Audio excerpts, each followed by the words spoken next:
and welcome to the show. Thanks very much for joining us again today. Our topic is interview marketing, and today we have Chris Hamilton.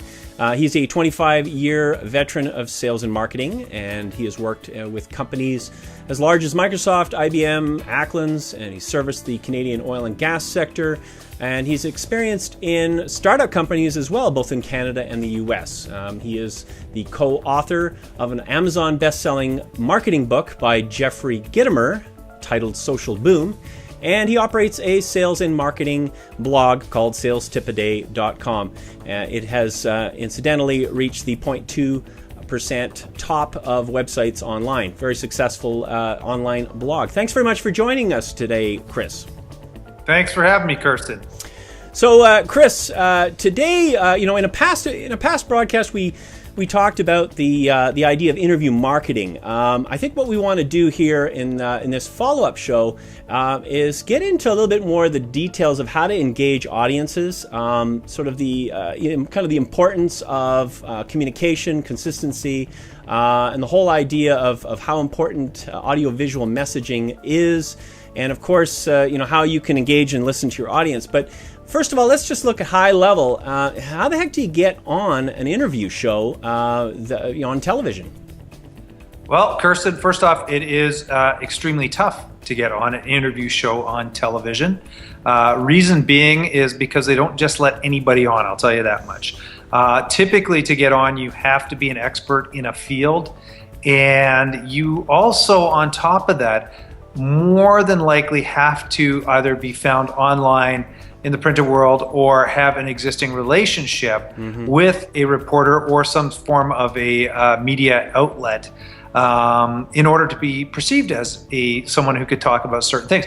And that they just, most TV stations, radio stations, stuff like that, they do not just let anyone on, and you do have to prove yourself. So it takes a long time to actually get there. It's usually typically from writing books, putting blogs out, being found on TV and other places. That's how you get on. It's very tough to get on to an interview process on TV. So essentially, you have to put yourself out there, and you have to show that you're a subject matter expert in your field. Absolutely. So, absolutely. Now, if you do get interviewed, can you maybe recommend any tips on how to present yourself properly through an interview process? Be it a television interview or a staged interview. How would one present themselves? What's a good strategy there? Well, I think, Kersten, part of how to present yourself is, first of all, one, make yourself presentable, be clean, look good, don't be disheveled. As I speak, talking in a t-shirt, because I am actually down in Arizona on holidays right now. But I think part of the aspect is, understand exactly what it is that you're talking about. Ensure that, a lot of the times the interviewer will ask you, is there certain questions I should ask you? Is there certain things that you would want to talk about? Because you got to understand, from their standpoint, they also want to have something that's well presented out to their audience as well, if it's going to be educational in nature. So I think, being able to work with or provide some information prior to the interviewer as to how you want to be interviewed or what kind of questions would resonate with people in regards to your chosen topic or subject is always worthwhile. And you know what? When you come on, have a positive demeanor when you're actually being interviewed. Try to smile if you can. Try to go in feeling refreshed and good about what you're talking about and how it is. And typically the interview will go off without a hitch, and it'll go very well. I think, and it's true. It's the transparency piece. It's like, be yourself.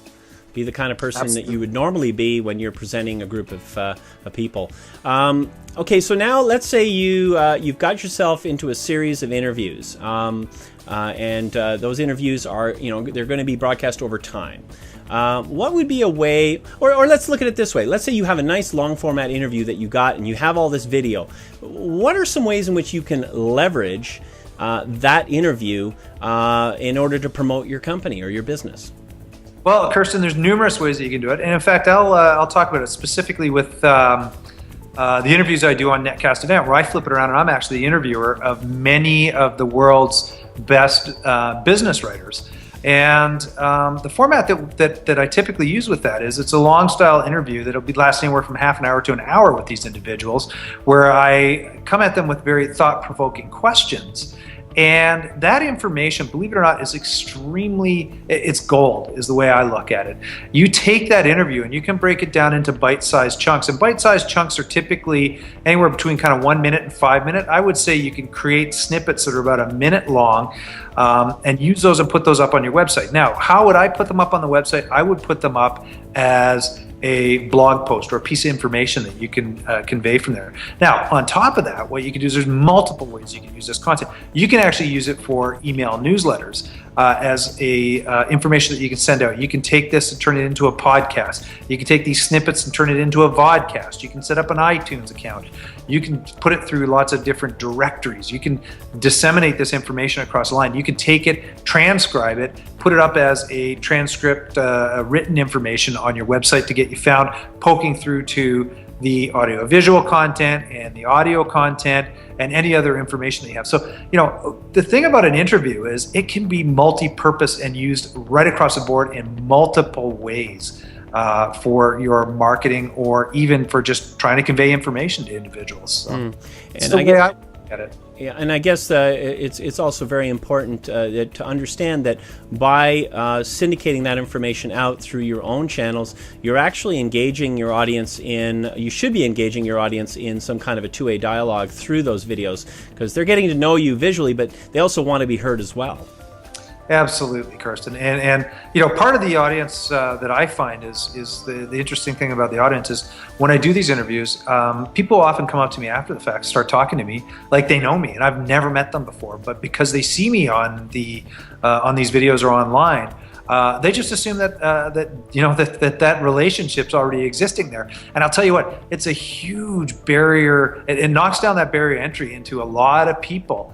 You can utilize these interviews as a sales prospecting mechanism as well into any accounts that you may want to be getting into. You can say, why don't you go take a look at my interview with this person, or why don't you look at the interview that I did here?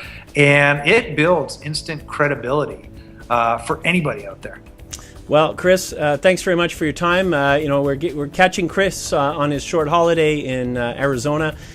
We appreciate you, T-shirt and all, Chris, in giving us some of your thoughts, being a sales and marketing blogger now, and quite critically acclaimed, and in the who's who of media as well, obviously. Yes, thank you very much, Kersten. I appreciate being on the show. We've been talking with Chris Hamilton. He is a sales and marketing blogger with salestipaday.com. Check it out, and if you like more information, of course, have a look at netcastevent.com for information on interview marketing. Thanks very much for joining today.